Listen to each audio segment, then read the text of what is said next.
விஎஸ்பிஎம் channel subscriber பண்ணாதவங்க subscriber பண்ணிக்கோங்க. பக்கத்தில் இருக்கிற பெல் பட்டனை கிளிக் பண்ணிக்கோங்க. இன்றைக்கி வந்து அவிச்சு தாளித்த குழம்பு வைக்க போகிறோங்க. அவிச்சு கத்திரிக்காய், முருங்கைக்காய், கேரட்டு, பீன்ஸு, பாசிப்பருப்புன்னு ஒரு எடுத்துருக்குறேன். அவிச்சு தாளித்த குழம்புக்கு இந்த மாதிரி நாங்கள் 4 பேருக்கு தகுந்தது எடுத்துருக்குறோம். நீங்கள் உங்கள் குடும்பத்தில் எத்தனை பேர் அதுக்கு தகுந்த மாதிரி எடுத்துக்கோங்க. ஒரு 5 கத்திரிக்காய் எடுத்துருக்குறேன், சின்ன சின்ன கத்திரிக்காயாக. ஒரு கேரட் எடுத்துருக்குறேன். ஒரு 2 பீன்ஸ் 3 பீன்ஸ் எடுத்துருக்குறேன். இதுக்கு பச்சை மிளகா ஒரு 4 எடுத்துருக்குறேன். வத்த மிளகா ஒரு 3 எடுத்துருக்குறேன். பூண்டு ஒரு 15 பல் எடுத்துருக்குறேன். மஞ்சள் தூள், ஒரு மூலி தேங்காய் பூவு, உப்பு, பெருங்காயம், ஜீரகம், மிளகு, தாளிக்கிறதுக்கு கடுகு, உளுத்தம்பருப்பு, எண்ணெய். இது தாங்க இதுக்கு தேவையானது. இப்போ இந்த பாசி பருப்பை நம்ம வேக வச்சிடலாம் வாங்க. கொதிக்கிற ஸ்டேஜில் இருக்குது. நம்ம அரிசி கழுவின தண்ணி இருந்தால் அரிசி கழுவின தண்ணி வச்சுருக்கலாம். என்கிட்ட அரிசி கழுவின தண்ணி இல்லை, அதனால் பச்சை தண்ணி தான் வச்சுருக்கிறேன். இப்போ இந்த பாசி பருப்பை இதில் போட்டுக்கலாம்.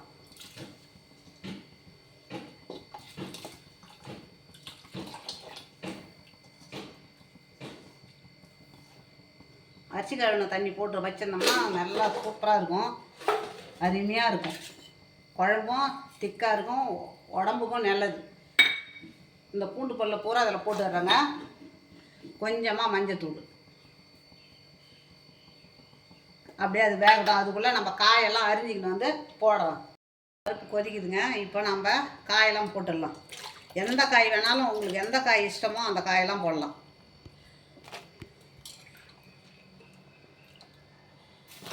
சவுச்சவு போடலாம், முள்ளங்கி போடலாம், உங்களுக்கு இஷ்டமான காய் பூரா போடலாம்.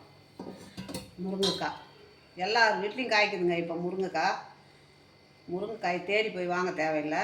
இப்போ எங்கள் வீட்டில் காய்ச்சி இருக்குது, அதனால தான் நான் அறுத்து போட்டேன். நல்லா அப்படியே ஃப்ரெஷ்ஷாக மரத்துலேருந்து அறுத்து வந்து இப்போது தக்காளி ஒரு 3 தக்காளி, அதை உங்ககிட்ட காமிக்கல, சாரி. இந்த 3 தக்காளியும் சின்ன சின்னதாக அரிஞ்சு வச்சுருக்கிறேன். இப்போ அதையும் போட்டுக்கிறேன். இப்போ இது நல்லா வேகணும். நல்லா வெந்த பிறகு நம்ம இந்த மசாலாலாம் இருக்குது பாருங்கள், அரைக்கிறதுக்கு அந்த மசாலாலாம் போட்டு அரைச்சி எடுத்துன்னு வந்து ஊற்ற வேண்டியது தான்.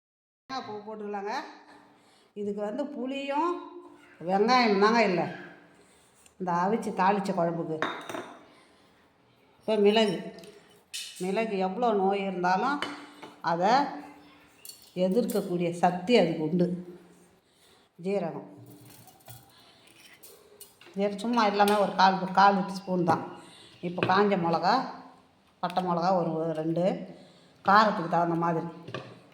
இப்போ பச்சை மிளகா ஒரு 3 போட்டிருக்கேன், அதான் காரம். அப்புறம் நம்ம மிளகா தூள் எதுவுமே போடலை. இப்போது சும்மா ஒரு 4 கறிவேப்பிலை போட்டுக்கலாம், ஏன்னா இரும்பு சத்து அதில். இதை மட்டும் நான் அரைச்சிக்கின்னு வரேங்க. அரைச்சிக்கின்னு வந்து அப்புறம் நான் காமிக்கிறேன். இப்போ தேங்காய் அரைச்சிக்கின்னு வந்து மசாலாவெல்லாம் ஊற்றிட்டேங்க. இப்போ காய் நல்லா வெந்து போச்சு. முருங்கைக்காய், கத்திரிக்காயெல்லாம் வெண்ணெய் மாதிரி வெந்துடுது. அதனால் இப்போ நம்ம அரைச்சி அந்த மசாலாவை பூரா அரைச்சாந்து ஊற்றிட்டேன். இப்போ இதில் வந்து வெங்காயமும் புளியும் தாங்க இல்லை, மற்றது எல்லாமே இருக்குது. இப்போ நம்ம தாளிச்சிக்கலாம். ஒரு பக்கம் கொதிக்கட்டும். உப்பு பார்த்து தாளிச்சிக்கலாம். உப்பு கரெக்டாக இருக்குதான்னு பார்த்து தாளிச்சிக்கலாம்.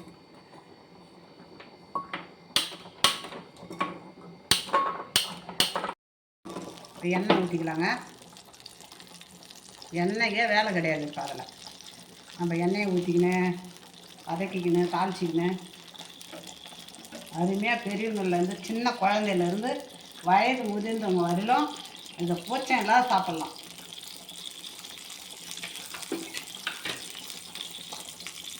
தேங்காய் ஊற்றிக்கிறேன், உட்காது.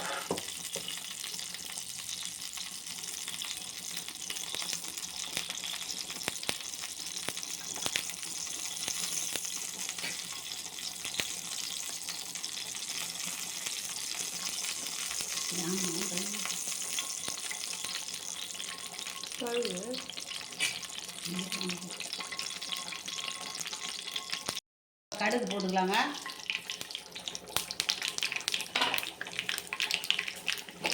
ஜீரகம்,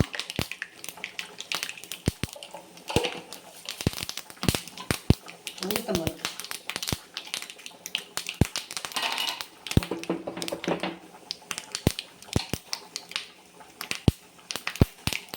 தூள் மிளகா, காஞ்ச மிளகா, பெருங்காயம்,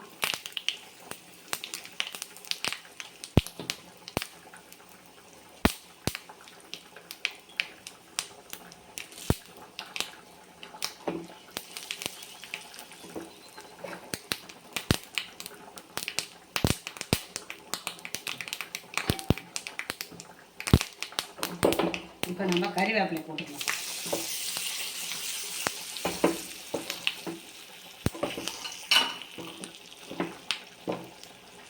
கொஞ்சமாக மஞ்சத்தூள்,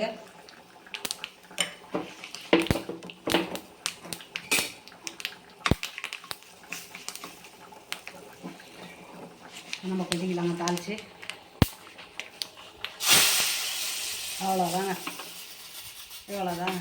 அவிச்சு தாளித்த குழம்பு ரெடி ஆகிடுது. வீட்டில் மத்தியானம் லஞ்சுக்கு இந்த சாப்பாடு தாங்க. இதை வந்து அவிச்சு தாளித்த குழம்புன்னு சொல்லலாம், வேக வச்சு தாளித்த குழம்புன்னு சொல்லலாம். இதை உங்களுக்கு பிடிச்சிருந்ததுன்னா எனக்கு லைக் பண்ணுங்கள், கமெண்ட் பண்ணுங்கள், சப்ஸ்கிரைபர் பண்ணுங்கள்.